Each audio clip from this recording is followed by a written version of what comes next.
Let me tell you, this quote unquote mandate that MAGA thinks exists, it ain't going nowhere.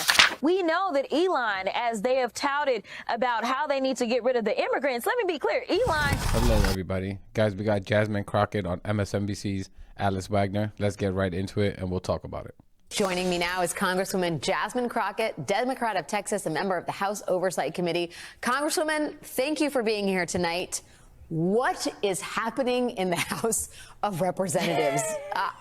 This was supposed to be just, a pro forma exercise. They're going to pass this year, and it has turned into an utter debacle with people openly calling for Speaker Johnson to be thrown out of the Speaker's office.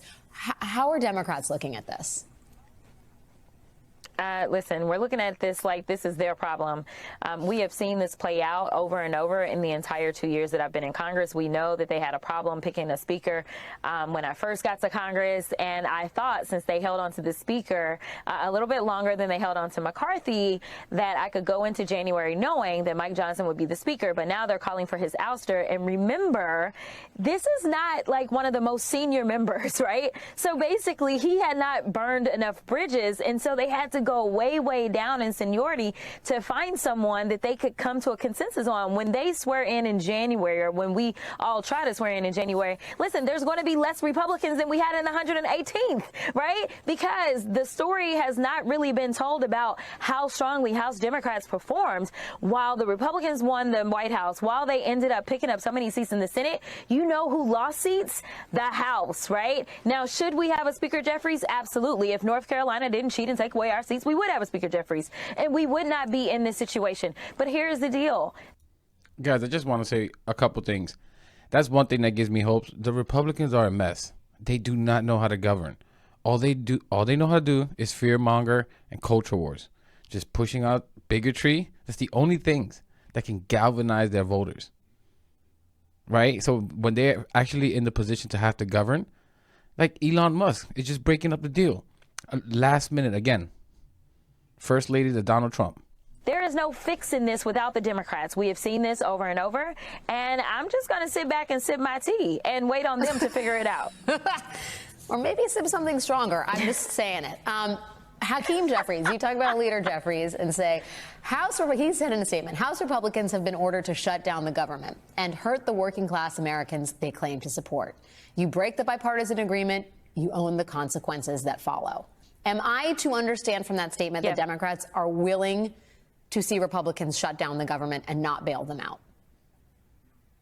Oh, absolutely. I mean, I take my lead from my actual leader. I don't work against him, which is what Mike Johnson has to deal with all the time. The lack of cohesiveness on that side is why this has been the most unproductive Congress. People all over X and everything is like, well, they don't deserve anything. They're so unproductive. Let me tell you, the people that y'all keep putting in charge are the reason that we are unproductive, because they don't understand how to govern. And honestly, they don't even have a will to govern. And the fact that they are allowing somebody who basically is a shadow president to come out and tell them what to do, including Donald Trump, because listen, we know that Elon, as they have touted about how they need to get rid of the immigrants, let me be clear, Elon cannot become president of the United States because he is an immigrant who has gained U.S. citizenship later on in life. So he's not qualified to be, or he's not allowed to be under our Constitution. So instead, he decided that he was going to buy a president. And right now, he is pulling all the strings on Trump. But I think that it's funny that they want to talk about money and talk about what we're spending it on. But I've yet to hear that him or Vivek or any of them is going to say, you know what, we know that it would be a conflict of interest if we continue to take the millions and millions of dollars from the federal government that we normally receive. So we are not going to do that while also making decisions about what to do on the budget for the federal government. Do you? And guys, this is coming off the heels of them wanting to close down the FDIC, which is for everyday Americans. Make sure that your insured deposits are still there. These guys are pushing this crypto nonsense, like how they fooled MAGA voters into thinking that the richest man in the world and the greediest prick, Donald Trump, are fighting for you. Guys, the Trump administration has something like 21 billionaires or 11 billionaires, 21 millionaires and up. Like, how these people trick them that this is the people that are fighting for the working class when it's the Democrats that are fighting for the working class, for the child tax credit, for everyday people, including poor, working, white people, working class white people, to get a foot ahead. This is just truly amazing to me. It's a cult on that side. They just get them to agree to anything. They scare the crap out of them and tell them that the reason your life is effed up is because of these goddamn immigrants coming and these black people and their DEI and woke stuff. This is the reason why you're failing, and this is the reason why you're not getting ahead in life.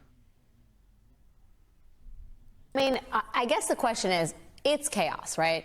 The car guy, the rocket guy is now dictating legislative priorities, scuttling bills in the House of Representatives that could shut down the government. The speaker, who was elected after a lot of back and forth inside the House Republican Conference, could be on his way out in 3 weeks.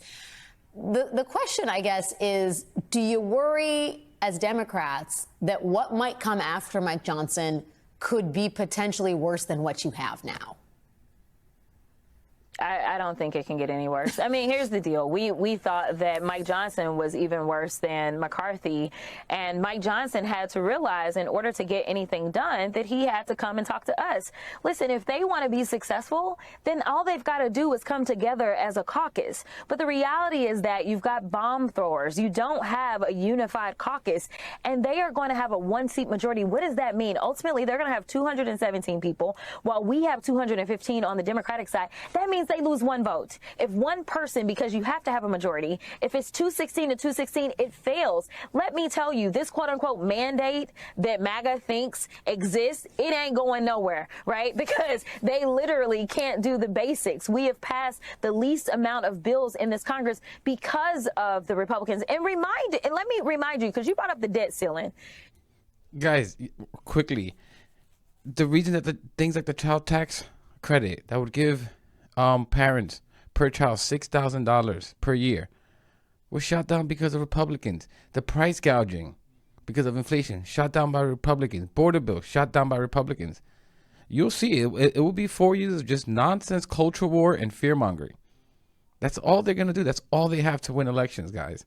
And they've trained, they propagandize their followers so much just to believe anything that these people are saying. That these super rich, powerful people are there for you. These guys are speaking about possibly cutting Social Security benefits. Honestly, a part of me is just like, let them do what they do. Let them F up everything so that they can maybe knock some of these MAGA voters loose and shake them into reality. Remember why the last speaker got kicked out? It was because he raised the debt ceiling, and all of it. And Trump was the one calling for his head. Now he's like, raise the debt ceiling. You know why? Because his Trump tax cuts, this old con that he has, right, that helps out all the billionaires that he's putting into his administration, or at least is hoping to put into his administration, those Trump tax cuts, they expire in 2025. Mind you, he is the only president we've ever had that in one term ran our debt up to $8 trillion. So he already knows he's about to run our debt up, so he doesn't want to have to deal with the debt ceiling. Instead, he wants us to do it. Listen, I ain't got no favors for you, Trump. When you get here, then yes, you will have the House, the Senate, as well as the White House, and y'all can see if y'all can figure it out. But right now, I am not trying to shut down this government, because let me tell you, whether you're a Democrat, Republican, or independent, when you are traveling over these holidays, you may end up with some problems, because TSA is federal government, because those that are doing air traffic control to make sure that we're safe, that's federal government. If you are concerned about the border, let me tell you, that is also federal government officers. And so, yes, if you're concerned about our international security, guess what? Our military personnel will not get paid, all because you don't want to help out those that need help as relates to seniors. You don't want to help out farmers. You don't want to help out our veterans. These are the things that were in the bill. And for those that want to talk about a COLA, let me tell you, there is no language about the COLA. So stop saying that there is a 40% increase. It is actually silent. And you know why? Because there is a law that is in place, because in exchange for a COLA that we give out to our staffers all the time, you know what we had to give up? We had to give up honorariums. We had to give up being able to work on the side. But you know what we also have to do is we have to pay for a house in the district that we live in, as well as we have to pay for housing in D.C. That is the reality of the pay raise, or I think you're using the official legislative terms for it, that was in the bill that has just been killed by Elon Musk, Donald Trump, maybe even J.D. Vance. I'm not sure. There's so many cooks in the kitchen. Congresswoman Jasmine Crockett with just a few thoughts and feelings about what is happening in the chaotic House-run House of Representatives. Thank you so much. Guys, I have two quick thoughts on this. My theory is these people are going to rob the American people blind, the working class and the poor. They're going to do the tax breaks that they always do, that 90% of the last one goes up to the top 1%. They're going to do this, pushing this crypto nonsense. Elon Musk is going to possibly become the first trillionaire, rob the government blind.